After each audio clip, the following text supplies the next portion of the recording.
Melanie Joy, welcome to the Plant Yourself podcast. Yeah, well, thank you for having me. I'm really excited to be here. Yeah, I just went through, I guess it's your latest book, Beyond Beliefs. I've had one come out since then, but that came out about a little over a year ago, so it's Oh, relatively new, beyond beliefs. relatively. Okay, well, I'm unprepared then. What's the latest one? Yeah, it was actually a very busy few years. For the past 3.5 years or so, I wrote four books. So Beyond Beliefs was one of them, the first one, which we'll be talking about today. I'm excited about. But the one that just came out in September is called Powerarchy: Understanding the Psychology of Oppression for Social Transformation. So Ooh, it's not focused just on vegans, but on an audience of people who are concerned with social change. ooh. Well, that sounds intriguing. I would like to read that one and have you back on to talk Thanks. about it. Thanks. Which actually is a segue to one of the things I wanted to explore with you about Beyond Beliefs, which is it's essentially a book for vegans to be in good relation with people around them, and there's chapters that they can show to those people around them to kind of help bridge the gap. But one of the beautiful things you do is you don't look at vegan as this sui generis thing that has no analogs in the rest of of human existence. You put it in a larger context of power differentials, of family dynamics, of system dynamics, of individual psychology. So it got me really curious about your background and your arc. All I know from the bios that I've seen is that you're Harvard trained. Like where did you come from that kind of amalgamated all of these things into the work you do? Yeah. Well, my book that I'm best known for is Why We Love Dogs, Eat Pigs, and Wear Cows. And that emerged out of my research and, of course, my own personal experience, which is where most books emerge, maybe all books emerge from, and theories. And I can give you a little bit of background on that, and that'll help, I think, bring this all together. So, when I was growing up, like many people in the United States anyway, I grew up with a dog who I loved like a family member, and I also grew up eating meat, eggs, and dairy. And even though I was a person who always cared about my impact on others, other animals, other humans, on my own body and my own health, I nevertheless ate meat, eggs, and dairy quite regularly, quite heavily. And I never thought about the fact that I could pet my dog with one hand while I ate a pork chop with the other, a pork chop that had once been an animal who was at least as conscious and sentient as my dog. And I ended up one day getting very sick. I ate a hamburger that was contaminated with Campylobacter, which is like the salmonella of the red meat world. I wound up hospitalized on intravenous antibiotics, and I just stopped eating meat after that, simply because I was disgusted. I didn't want to eat the food that had made me so sick. And this was back in 1989. I was 23 years old at the time. And so I started learning about my new diet, which at the time was vegetarian. And what I learned shocked and horrified me. I mean, I just could not believe the global atrocity that had been unfolding.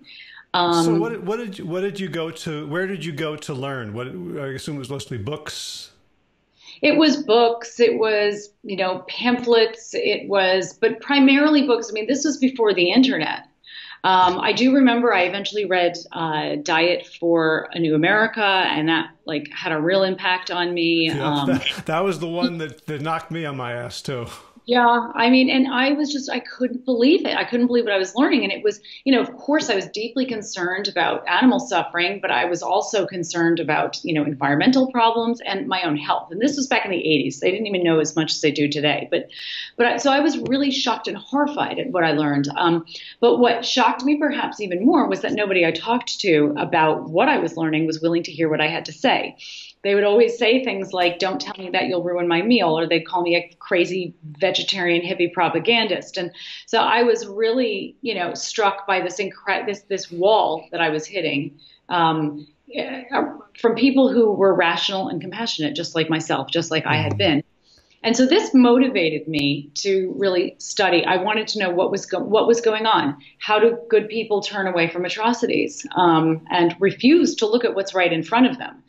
And therefore enable these atrocities. So I studied the psychology of violence and nonviolence broadly, and then I focused my doctoral dissertation on the psychology of eating animals. And this was what led me to identify the belief system or ideology that I came to call Carnism, which is the invisible belief system that conditions us to eat certain animals. Yeah. So, sorry to interrupt. I'm so into the story now. I don't want you to, I want to zoom in on parts of it. So I mean, you're using the tools of a certain sort of progressive, sensitive part of academia and activism around, psychology of oppression. I'm imagining that you had a lot of teachers, mentors, and professors who were all for the human aspects of this, but might have been challenged by where you wanted to take it. Well, I mean, so what's interesting is when you really deconstruct the ideology of Carnism, so Carnism is basically the opposite of veganism. It's invisible, so it hasn't, or hadn't been named. But it has the same structure, the same basic structure as other isms like sexism, racism, speciesism, and so forth. And when you what I have found, what my research has shown, and it's been a large part of what I've looked at, is that when you illuminate the psychology of these oppressive systems like Carnism, when you illuminate the psychological defense mechanisms that people use, these systems are organized around psychological defense mechanisms. This was really what my research was looking for and looking at. Ways of thinking that are distortions that disconnect us from our natural empathy for other human and non-human beings. When you illuminate these defenses and distortions, they lose a lot of their power. So simply in talking and writing about Carnism put me in a position where people were more receptive to what I had to say. I encountered very little resistance, put it that way. A lot of this is about how you present the material, and how rational or how objectively, you're doing your research and presenting your research. But you're absolutely right. Humans have a remarkable ability to compartmentalize. We often, vegans, for example, often assume that, we've kind of stepped outside this box that is Carnism, or maybe more broadly speciesism, and think that we've stepped outside of all of the boxes, but when in fact we remain mired in many others. And I've met a number of vegans who are, as defensive, if not more so, to examining their participation in certain other isms, as meat eaters might be, to participation in Carnism. Right. So, I mean, one of the things I was thinking about while reading the book, which I don't think address head on, is like one of the things that props up Carnism. This is going to sound so obvious and stupid, is eating meat. And I mean that in terms of like what it's doing to our bodies. Right. Like I know so many people, like you didn't stop eating meat because of an ethical decision or an epiphany. You stopped, and that opened you up to I don't know that, right, but I don't know it's because something changed in my body. I had no reason to defend my meat consumption anymore because I wasn't eating it. So psychologically, there was much less to defend. There was nothing left to defend. So I think looking back, I could be more receptive to the reality of what animal agriculture or carnistic agriculture, if we want to call it that. I could be much more receptive to the reality of what this was doing simply because I wasn't invested in maintaining it itself. Right. Yeah. I agree. That's a huge part. I also think that there is a biochemical aspect. But so let's talk about Carnism, since that underlies beyond beliefs. So you have your three ends, right? Right. So just for listeners or viewers who aren't familiar with Carnism, so what I did was I interviewed, meat eaters and meat cutters and butchers and people who had raised and killed their own animals for food, looking for the common psychology, looking for an understanding of how good people could participate in harmful practices toward animals without fully realizing what they're doing. And that was what led me to identify Carnism. And when I identified Carnism, I also worked to, or part of my research was deconstructing it. I was asking myself, okay, so it looks like there's this ism there, this ideology. How is it structured? What is its basic structure? What keeps it alive? And this was what led me to recognize that Carnism basically maintains itself by conditioning us, the people who are part of the system, to use a set of psychological defense mechanisms. And these are ways of thinking that basically distort our perceptions and disconnect us from our natural empathy for other animals. This analysis eventually formed the foundation of the work that I do today that's much broader than Carnism, the psychology of oppression in general. And it's also very connected to the work I do in relationality, which was your original question, which I can answer more fully. After I explain, you asked about the three N's, an example of what these carnistic defenses look like. So when we're born into a system such as Carnism, this is a dominant system. That means it's so widespread that the system itself is invisible. So eating animals is just the way things are, for example. When we're born into a dominant system such as Carnism, we inevitably learn to look at the world through the lens of Carnism. So we internalize these defense mechanisms. We learn to believe, for example, in this mythology that I refer to as the three N's of justification, that eating animals is normal, natural, and necessary. So justification is one of the defenses of the system. And these same justifications, of course, have been used to support violent practices throughout human history, from male dominance to heterosexual supremacy. These three ends of justification and all of the carnistic defenses essentially are institutionalized. That means they're embraced and maintained by all of the major social institutions. So, the state, business, medicine, nutrition, and so forth. So, for example, when most people study nutrition, they're actually studying carnistic nutrition. And these defenses exist in order that we continue to participate in a system that most of us would find deeply offensive if we actually had freed our minds so that we could think more authentically and feel more fully. Right. I think, the great service you have done. I mean, I don't want to discount any of your work, but giving it a name is almost 90% of the work. Right. I remembered, I had been doing this podcast for probably a year and a half, 2 years already. And I interviewed Susan Levin of the Physicians Committee for Responsible Medicine on some research that they had done. And I said, what do you say to people who are worried that the PCRM's research is tainted by the bias of veganism? And I asked that not as a devil's advocate question, but honestly. And her reply shocked me. She's like, well, what about all the other, what about the bias of all the people who eat meat? Right. And I was like, I never, like there it was inside me without having a name. And as soon as I came across your work, he says, oh, like the thing that doesn't have a name doesn't exist until we give it a name. It reminded me of this Taoist concept of like the space between the clouds is not just sky, it's a thing. And what you reified it by giving it this name and laying out its operating principles. And I think once you do that for people, like we can go a long way. It's just like the dominoes start to fall.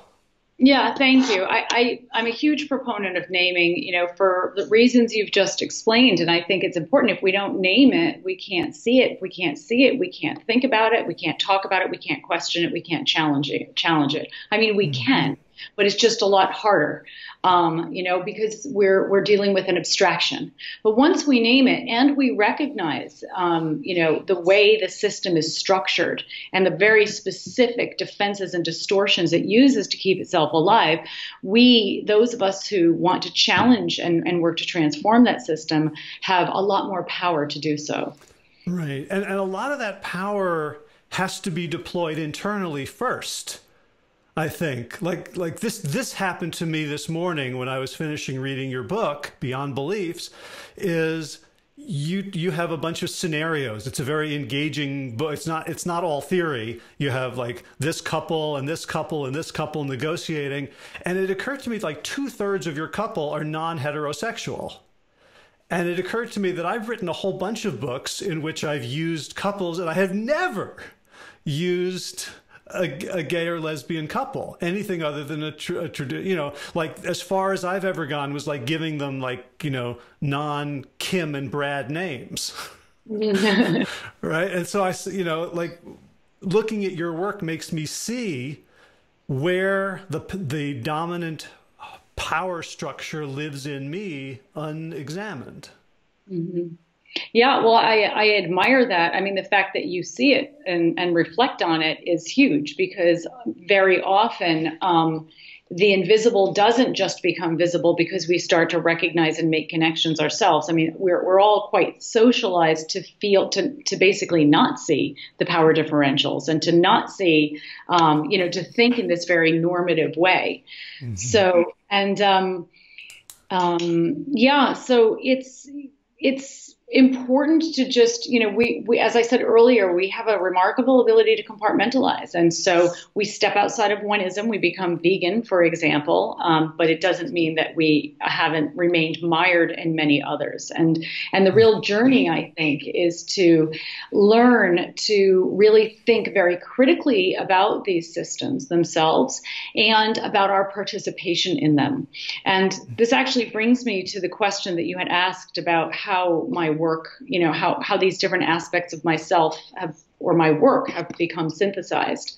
And kind of in parallel trajectory with my work on Carnism, I was partially trained. I did another kind of half of a master's degree on marriage and family therapy. And I was always very interested in relationships, like deeply immersed in relationships and relational theory. And I started working a long time ago now as a relationship coach, which I did for a long time. And Beyond Beliefs was the first of my sort of more relationally focused works, which is, Beyond Beliefs is a guide for vegans, vegetarians, and meat eaters to improve relationships and communication. And I wrote Beyond Beliefs because I did wear these two hats. On one hand, I was working on, exposing and transforming Carnism for vegan advocates and beyond, just for the world. And on the other hand, I had this specialization in relationships, and I was traveling around the world, giving talks and trainings through our Center for Effective Vegan Advocacy. And I met with thousands and thousands. I have spoken with thousands of vegans around the world and vegetarians who have similar experiences, which might be surprising to many vegans. And I kept hearing the same story over and over again, which was that becoming vegan, the choice to become vegan, was deeply empowering, often one of the most empowering experiences of their lives, if not the most empowering experience. And yet, at the same time, after they became vegan, they would find that their relationships and communication started to break down. And so this deeply empowering experience turned into a deeply problematic experience in some ways. And I was seeing how this relationship and communication breakdown was siphoning a tremendous amount of energy out of a movement that basically needs all the energy and help it can get. It is tremendously exhausting for us to be spending, relationship problems and communication problems are absolutely exhausting. And we know research shows that people who have healthy, connected relationships fare better pretty much in every area of life. So it was just natural for me to start to bring these two parts of myself together. And they started out through Beyond Beliefs. Mm-hmm. And I love how you make the relational pieces, these sort of trivial interactions and day-to-day little things that I think we think of as our own crosses to bear and unrelated. Like there's almost like, yeah, I got this problem with my husband Josh, and like Maria and or Jacob, Maria and Jacob in your very first anecdote at the holiday table. Like I was reading that like it was some sort of like slow moving horror story of a relationship just falling apart. Like it was one of these, sad novels that I can never finish. And and to allow people who are focused outwardly on the activist part to understand that the personal, the private, the relational has an impact on that. It feels like a real gift. It reminds me, I did an interview a couple months ago with Adrienne Marie Brown, who wrote a book called Pleasure Activism, and talking about the relation of physical pleasure, food pleasure, touch pleasure, sexual pleasure with the act of changing the world, and like how so many activists feel like they have to eschew the one until the other is solved. I love how you bring the personal into the political. Right. Well, thank you. It's my one of the things that I've observed is that, feminists in the 1960s said the personal is, we can't separate them. They're all interconnected. And after writing Beyond Beliefs, I always had intended Beyond Beliefs to actually be two books, one for vegans and vegetarians, and then a different version of that, bigger, fairly, with a bit more information in it, I should say, that's not vegan related for a mainstream audience. Because I believe deeply that a key to creating the kind of world that we all want to live in is what I call developing relational literacy, which is the ability to understand and practice healthy ways of relating. And if you look at the problems in our world, and I've said this before and I will say it again, I am always really amazed that most of us have to learn complicated geometry that we'll probably never need to use. And yet we don't get a single lesson on how to be a healthy relational being. And when you look at the problems of our world, they're not problems that are caused in large part because people don't know how to do geometry. So relational dysfunction is the norm. And when you look at problems of oppression, oppressive systems like speciesism, racism, sexism, and so forth, and you look at problems like abusive relationships or dysfunctional workplace dynamics or infighting in social justice movements and the vegan movement, you can see that all of these problems reflect relational dysfunction. It's a dysfunction in how we relate as social groups to one another, as individuals to one another, how we relate to other animals, how we relate to the environment, and even how we relate to ourselves. And I find this very interesting and deeply important to really have a conversation about how we can recognize dysfunctional ways of relating and also understand the basics of relating in a way that's functional or healthy. And that's actually largely the focus of my book, Powerarchy, which is looking at the way, when we look at these systems of oppression, they all have the same basic structure and they all reflect the same basic mentality. And all of them, what they have in common, they are all what I call non-relational. They reflect non-relational ways of relating. And non-relational ways of relating are relating in ways that, A, violate our integrity. So if I interact with you, whether I'm communicating with you, communication is the primary way we relate, right? So if I'm communicating with you or making choices that impact you or other animals, for example, if I violate my integrity, that means I don't practice compassion or caring and justice or fairness. Essentially, I don't treat them the way that I would want to be treated. So a non-relational behavior violates integrity and inevitably harms dignity. It reflects that the other that we're interacting with is not fundamentally worthy of being treated with respect. And the result is disconnection between individuals, between social groups, between, humans and non-humans and so forth.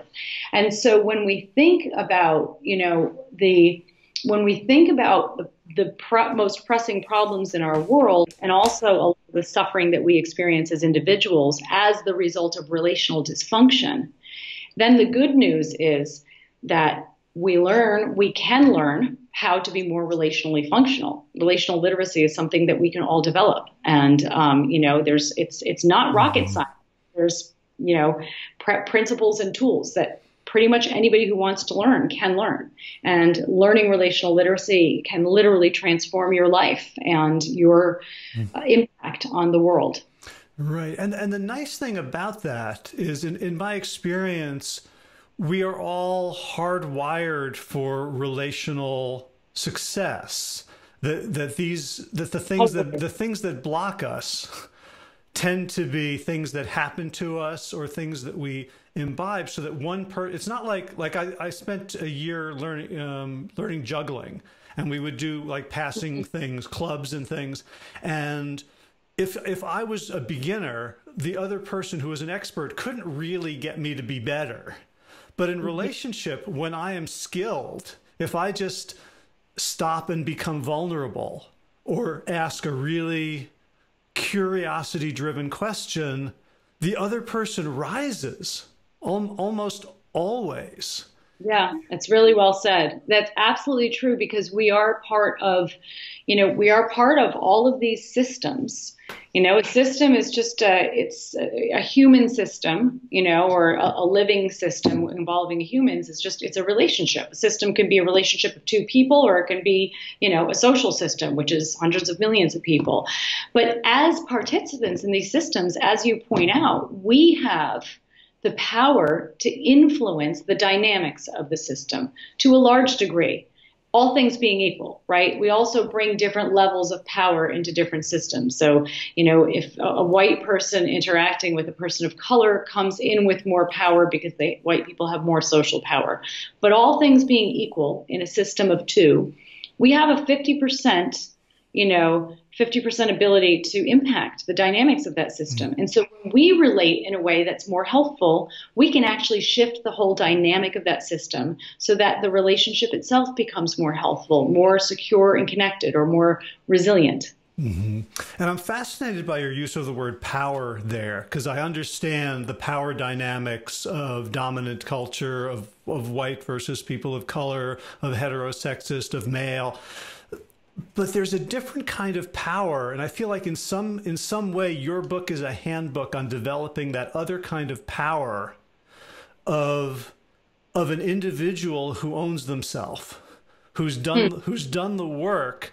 Like we're having a big to-do in our town, this little North Carolina town of 3,000 people, because there's a Confederate statue that we've been fighting about whether it should come down. And every weekend there are protests. And I went to a couple of the protests, and I could feel myself becoming more and more powerless in the way that I'm thinking of it, because I was getting caught up. I was feeling provoked, and I spoke to some of the other people on the other side in ways that felt not in integrity with who I am. There was the dialogue in my head about, I don't want to betray my friends of color by, I was a mess, and I ended up with zero positive impact on the situation. And I saw other people there with, megaphones and bullhorns shouting insults back and forth, who had far less power, they had a sort of a negative power. But I've been in situations like that where a person who knows themselves and is comfortable in their skin can kind of turn things around. And it felt like reading your book was a yellow brick road to that kind of can, in certain circumstances, negate or counterbalance the institutional power of our oppressive systems. Yeah, well, thank you for that. And it's a really powerful, actually, example that you use, to describe this feeling of wanting to challenge power structures, but then feeling powerless within that, and then feeling like you're not anchored in your own deeper sense of power. It's sort of, our tendency is to to respond to abuses of power by abusing power ourselves. This is the tendency. And in my book Powerarchy, I talk about the psychology of power, essentially, and power dynamics. And what I talk about is the powerarchical mentality, which is, as I said, when we look at all of these different systems, they're structured in a very similar way. They share the same basic structure, these systems of oppression or abusive relationships. They're organized to maintain an unjust power imbalance between individuals or between social groups. And they are also organized around a core belief, and that's the belief in a hierarchy of moral worth, that some individuals or groups are more worthy of being treated with integrity, essentially, with respect, than others. And what happens is that when we buy into this, this powerarchical way of thinking, and we've all been born into this dominant powerarchical culture. Powerarchy is the name I use for the meta system of oppression. If we think of like oppressions as spokes on a wheel, powerarchy is the hub. It's the backdrop. And so we all have been born into this it's a non-relational system, and it really conditions us to believe that the way that we should derive our sense of power is by taking it from others or by wielding it over others. We feel more powerful when we perceive others as morally inferior in some way. And so we often automatically end up, as soon as we go into a situation like the one you were talking about, where we're challenging a power structure, an unjust power imbalance, we can easily end up becoming the very thing we're trying to transform. If we don't recognize this mentality that tends to get triggered, especially when we're in situations where we feel powerless. So for a more practical example, we can look at infighting in movements, like in the vegan, space, for example, in social justice movements. So many people are, advocating compassion and justice while using methods that are uncompassionate and unjust, publicly degrading those whose opinions they don't agree with. And so if we don't recognize this tendency that we've been socialized into to, pull power away from others, basically knock others down in order to prop ourselves up, we end up engaging in the very problematic dynamics we want to transform. Right. So one of the underlying themes that I got from your book was the importance of non-perfectionism, right? Because we're all messed up, right? We've all been infected. And you're talking a lot about this is all a continuum. It's not that there's healthy and unhealthy relationships. Some are more healthy than others. There's not unhealthy or healthy interactions. Some are healthier than others. I think that, the idea of perfectionism is paralyzing, right? Because we feel like, okay, well, I become vegan, I'm woke. Mm-hmm. But what that means is because I'm woke, everything I do is right. Or I'm so ashamed of the ways that I'm unwoke that there must be something completely wrong with me. Right. And and you're absolutely right. I mean, perfectionism is a major obstacle to healthy relationality, for one. And I don't want people listening to this to get perfectionistic about being healthy in relationship, because it's just another manifestation of perfectionism. But perfectionism is certainly an obstacle. It gets in the way of us being the authentic, people who we are. We are complicated. We are messy. We were born into a very messy, deeply dysfunctional world.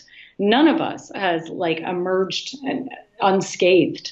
So we all have our baggage. We all are a mix of function and dysfunction. We do the best we can with what we've had.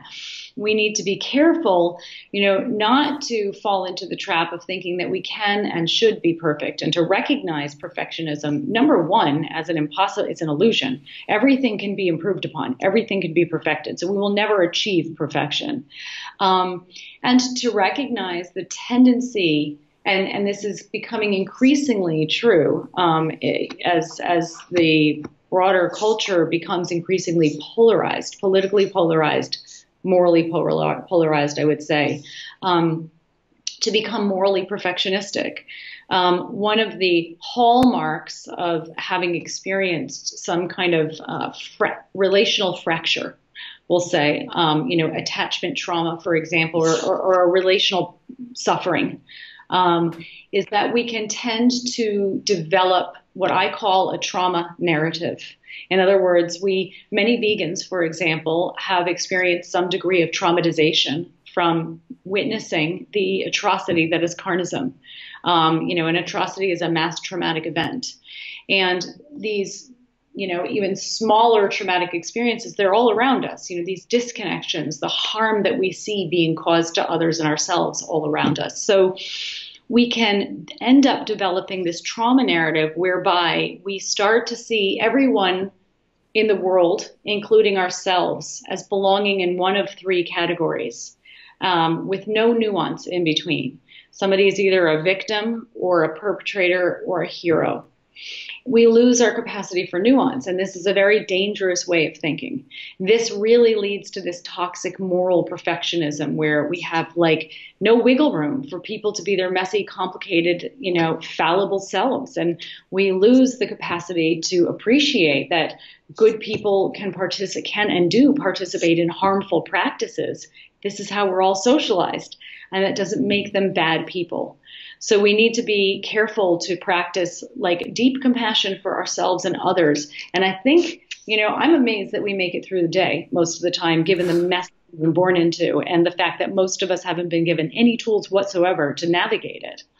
Right. And I love your metaphor of, if we receive driver's ed the way we receive relational training, especially around conflict, we would just be running people over, doing damage to property with every trip. Right. And that's kind of how we are in the world. Right. So it's important not to be, don't be shocked that people eat animals. Don't be shocked that people are defensive about eating animals. This doesn't mean we don't hold people accountable. It doesn't mean we don't work to try to change problematic behaviors. It just means we do so with an awareness of an appreciation for the fact that the world is complicated and messy, and people, who are deeply socialized to engage in a particular type of behavior, like eating animals, may feel that it's virtually impossible to stop that.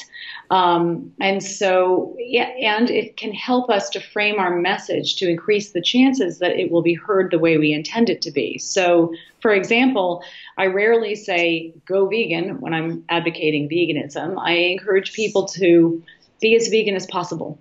It's more realistic. It's actually more rational because people can't be more vegan than what's possible for them. But it gives people the opportunity to really experience a sense of agency, to be the experts on themselves, and an encouragement to move in the right direction.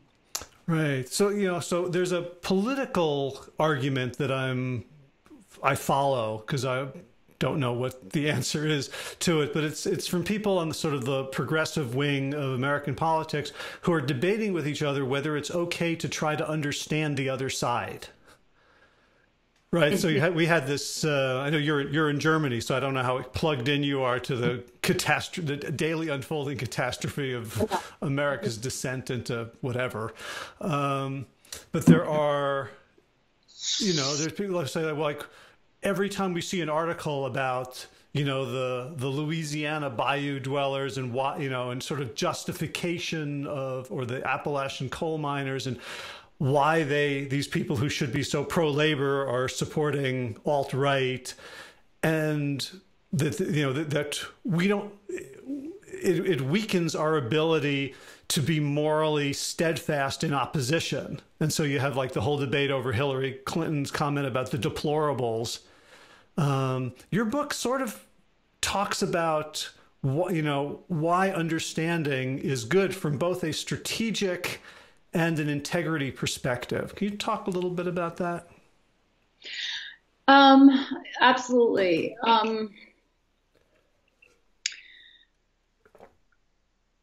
If we really, when we look at take the United States, for example, the catastrophe that has been unfolding in the United States. And one of the hopes for change or transformation in the country, as in many places in the world, is that those who are challenging the dominant toxic non-relational culture and administration are able to do so effectively.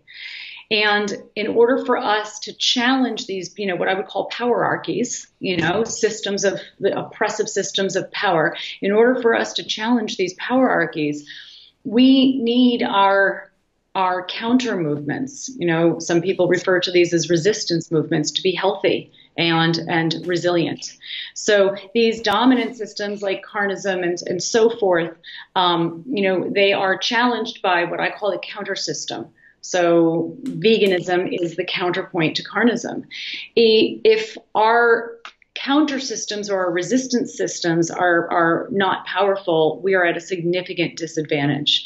And they're not powerful when we are engaging with each other in ways that are non-relational, ways that cause us to feel disconnected from one another and disempowered with one another and insecure in those spaces. So we also need to recognize, I think, that underneath our differences, whatever differences we're talking about, Carnism and veganism or right-wing and left-wing politics, and I don't mean to minimize, the very real problems that come with certain political beliefs and policies and practices. Believe me, I fully understand and appreciate these problems or the impact, the potential impact of these problems. But underneath these differences is a relationship between people. And that's where the focus needs to be if we really want to be able to reach out and raise awareness so that people who are opposed to what we're representing, when we're suggesting a shift away from the dominant powerarchy, we need to be able to raise awareness, to communicate in a way so that our message is heard the way we intend it to be. The United States is a democracy. What that means, I can put that in quotes right now. I just realized as it was coming out of my mouth. But let's just say the United States is structured as a democracy. And what that means is that if we do hope to shift the scales, tip the scales of power and to shift power, we do need to attract people who are now opposed to the message that we're trying to share. We will never attract people if we come across as the enemy. We'll never attract people if we communicate with and about them in a way that reflects contempt. Contempt is probably the most disconnecting of all emotions. And as soon as we start communicating and expressing contempt and a lack of understanding, people tend to shut down to our message. When we communicate from a place of contempt, we tend to communicate in a way that shames others, whether it's directly or indirectly. And you can see a lot of this in the public, in political rhetoric today. People who experience themselves as being shamed, as being ignorant, as being selfish, however we might be framing our communication. Studies have shown that when people feel under threat of shame or if they're experiencing shame, they tend to be less rational and less empathic, and they tend to shut down to the message. And they are more likely to react by fighting back. So it's just even if people don't agree with what I'm saying ethically, that it makes sense to try to bring integrity into our communications. From a strategic perspective, it's essentially strategic suicide to communicate in a way that's non-relational to and about the people whose support we need to some extent if we hope to shift the dialogue. Mm-hmm. Right. So, for me, what it feels like is I have this low-grade addiction to being right. Mm-hmm. And it can, or like it's a low grade, it's like like a herpes virus. Like it's in there. It's not going anywhere. And it gets triggered by different things. And my job is not to discover the cure for the herpes virus, but to become reflective on what triggers me. And so you have a lot of tools in the book. You have ACT therapy, you have nonviolent communication, you have Stanley Tatkin's incredible work on the neuropsychology of relationship. What do you hope that people will take from the book? You know, okay, I've just finished reading it. I've got all these concepts, like intellectually, like check. What do you hope that people will do with themselves after finishing the book? Yeah, well, with this book, with Beyond Beliefs, and also with my book coming out in February called Getting Relationships Right, which is like Beyond. It's been a busy. I'm now feeling guilty for having taken an hour of your time. I feel like I've just put off your next publication date. So with Getting Relationships Right is basically the Beyond Beliefs for the mainstream. So it's really focused on a one-stop guide for people who want to develop relational literacy and improve their communication. So, with both of these books, the goal is largely the same, although Beyond Beliefs is really focused on this, specific types of dynamics that can occur when people are navigating inter-ideological relationships like vegan and non-vegan, or vegetarian and non-vegan, or vegetarian and meat eater. And it's also for vegans relating to other vegans, because vegans do have a certain set, we have a unique experience in some ways in the world. With both of these books, what I hope people will take away is a commitment to a recognition that that all of us, basically from a psychological perspective, it's just rational to, accept that we do the best we can with what we have, and to really step back from that judgmental mentality of making up a story about somebody else or about ourselves. We tend to compare ourselves to an idealized version of ourselves all the time, and judge ourselves, so that we can be less judgmental, more compassionate, more understanding. And so ultimately to really commit to practicing healthy relationality. And all this means, there's lots of tools in both books, of course, practical tools. But what this really comes down to is developing a habit of being more intentional and more conscientious in your actions, and in your choices, not in a perfectionistic way. More intentional, developing your inner observer, committing to pausing throughout the day, pausing before you hit send, and reflecting and asking yourself, asking yourself, is this behavior, is this communication reflecting who I want to be? Mm-hmm. Is this reflecting integrity? Do I feel good about it? If it's not, then pausing and maybe choosing not to engage in it. And also when other people are doing that to you as well, so that you shore up your own boundaries. I mean, that's kind of the simple formula for healthy relational behaviors. They reflect integrity and honor dignity. And because of this, they lead to deepening connection rather than disconnection. Mm-hmm. Right. So as a health coach, I work with a lot of people on dealing with their temptations to binge. And this feels very similar, that there's this feeling that comes up inside me, and calling you a moron is going to make me feel better for a moment. Mm-hmm. Right? And it's an addictive behavior. It's a way to manage my state in the moment with very negative long-term consequences. So how do you, I can read all this stuff. I can follow your 7-point plan for having discussions versus debates, but how do you help people with the physical sensations that lead us to do all these self-defeating behaviors? Well, people are, we're much better at not giving into physical sensations that are encouraging us or driving us to act against our interests if we recognize them for what they are. When you recognize a craving for a cigarette as something that's not good for you, it's easier for you to resist picking up that cigarette than it would be if you thought that craving was your body's way of telling you needed a cigarette. So a lot of this is really about awareness, and you're absolutely right about the sort of addictive component to all of this. What I call the power-archical mentality. It can be helpful to think of this mentality as like an entity that's taken up residence in your psyche with a survival instinct. It wants to keep itself alive, and it will drive you to engage in power-archical behaviors, hierarchical behaviors where you prop yourself up by putting others down, even if you're not even aware of what you're doing. One way you can recognize that you're under the influence of the hierarchical mentality is to notice when you're feeling one of the, kind of twin emotions, I would call them, of contempt or shame.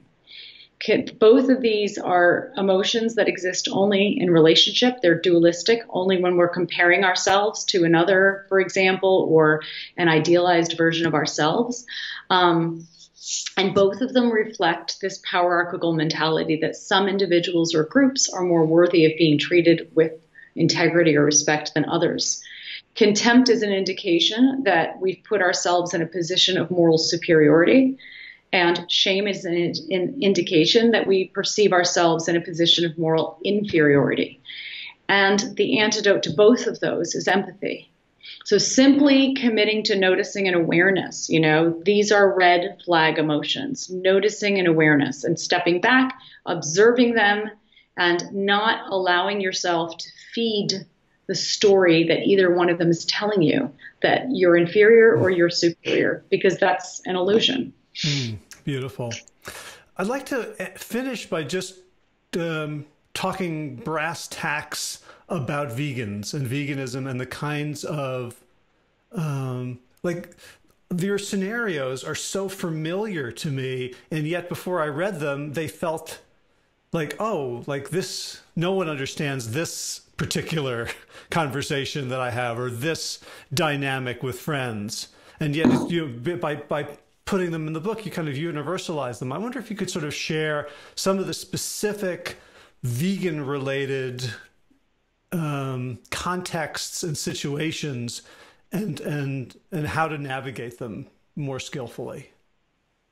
Well, I mean, the same principles and tools that we would use to navigate any kind of interpersonal conflict would apply in these circumstances, except that, there's the added problem of carnistic defensiveness. So, I mean, what I can say is that, vegans, one thing that I think is really important and can be helpful for vegans, as you point out, is just to recognize that these experiences don't have to be personal. So, for example, when you're sitting at the dinner table and somebody is teasing you or making moo sounds as they're eating their hamburger in front of you, recognize that as disrespectful. That's non-relational behavior, for one, and that's carnistic hostility or carnistic prejudice in action. I mean, many vegans are treated in ways that, by virtue of our membership in a social group, are treated in ways that would be considered completely unacceptable to treat people who are members of other social groups. So,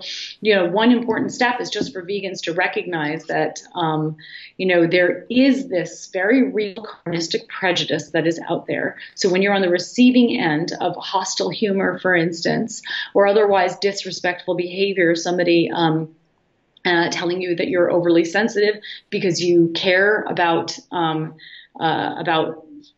farmed animals, for example, or putting you down for your beliefs, or telling you you're wasting your time because you should be caring about, focusing on human animals rather than non-human animals. To recognize the defensive nature of this kind of commentary and the incredibly non-relational nature of it, so that you don't end up internalizing that and feeling ashamed and apologizing for who you are and what you believe. And so that hopefully you can communicate in a way that raises awareness so that this behavior stops. And Beyond Beliefs, I have actually scripts that people can just photocopy and use to have these conversations. So one tip is just, if you're heading to a dinner and you're worried that you're going to be the only person at the dinner who's, vegan, and you're worried about how that's going to unfold, to find one person who's going to be there, one person in your family or among your friends who can be your ally, to share with them what it's like for you to be the only vegan, and and ask them to see the world through your eyes. Just to say, I really would love to tell you about this. It's really a struggle, and I need somebody who understands. And once you have an ally, you're no longer alone, and that can shift the whole dynamic, really. Also, simply identifying problematic behavior for what it is and refusing to engage with it, and really protecting yourself. Mm-hmm. Yeah, so a lot of the dialogues reminded me of, there's a Saturday Night Live character called Debbie Downer. and which I thought was very funny until I started thinking about it. And once I started thinking about it, it really felt like punching down. Like, so anyone who's concerned about anything other than the momentary pleasure, like, you know, they're at a party and Debbie Downer's like, well, what about the ozone layer? And like, you know, and there's a way in which we don't want to feel like Debbie Downers at every gathering. What's, you know, how can we be in integrity while we are feeling things that if we expressed every single one of our feelings, no one would want to be around us? Well, I mean, it's probably, you know, you need to be in a safe space to be able to express your feelings openly anyway. So part of it is just to being integrity is also having healthy boundaries to protect yourself from being treated disrespectfully or being vulnerable in a space that's not safe for you. You don't have to. I mean, you depending on where you are, you don't have to be the vegan. Give yourself permission not to be the vegan at the dinner. Vegans don't always have to be on. They don't always have to be advocating. Give yourself permission not to advocate and just be you, because that's an investment in your sustainability. Well, Melanie, there are so many more questions that I want to ask you. I know you got to go. I hope to get you back to talk about powerarchy. But thank you so much. The book is Beyond Beliefs. Melanie Joy, thank you so much for this conversation and for all the work you do in the world. Yes, thank you too. I appreciate it very much, and your awareness raising and the depth of analysis that you bring to the conversation. It's really inspiring for me. If people want more information, they can come to our website, carnism.org. And there's also a website for powerarchy with a short, a 39-minute talk on it to get an overview of what I'm referring to. Great. So I'll say the URL. It's powerarchy.org. Powerarchy.org, and I'll include links in the show notes. Great. Thank you. Thank you so much, Melanie. Take care. Bye. Bye.